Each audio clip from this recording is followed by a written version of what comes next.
Shalom Bracha. Combien de fois devons-nous faire Atarat Nedarim?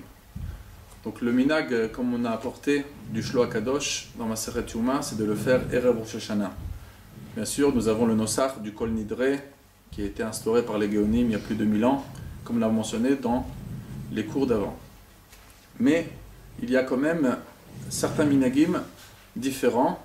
Donc dans le rite Ashkenaz, en général, Atarat Nedarim, ça se fait une seule fois, Erev Rosh Hashanah, à part bien sûr le Kol Nidre que nous faisons Erev Yom Kippour.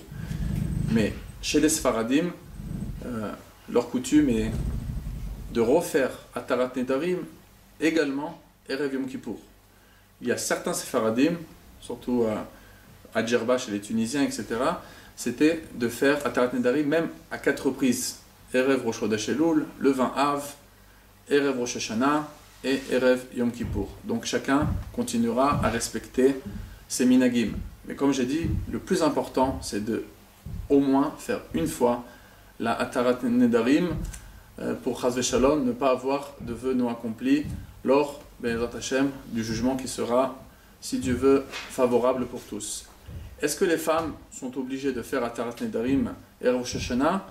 Alors la coutume dans la majorité du peuple juif est que non, il se suffise de venir à la synagogue Erev Yom Kippour, le soir de Yom Kippour à Kol Nidre, et ils vont se reposer sur ce Atarat Nedarim fait par le Shliach Tzibour et bien sûr à voix basse par tous les participants de la synagogue Erev Yom Kippour. Mais il n'y a pas de Atarat Nedarim pour les femmes.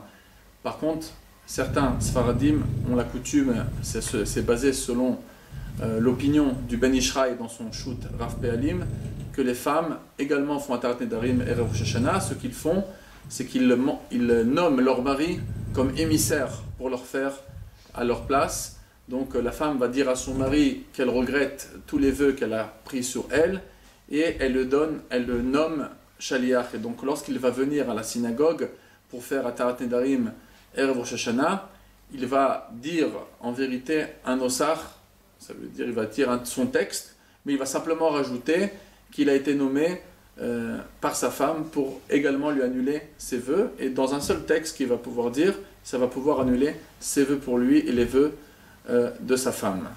Pour les enfants sont tous exemptés de cet Atarat Nedarim de Rosh Hashanah, malgré que dans la halakha des lois de Nedarim dans Yoredea, il existe des Nedarim, des vœux pris par des enfants à partir de l'âge de 12 ans. Mais concernant cet Atarat Nedarim, qui n'était à la base même pas obligatoire, ils sont complètement exemptés. Donc tout enfant qui n'a pas 13 ans donc n'est pas concerné par Atarat Nedarim. Shalom Bracha mes amis.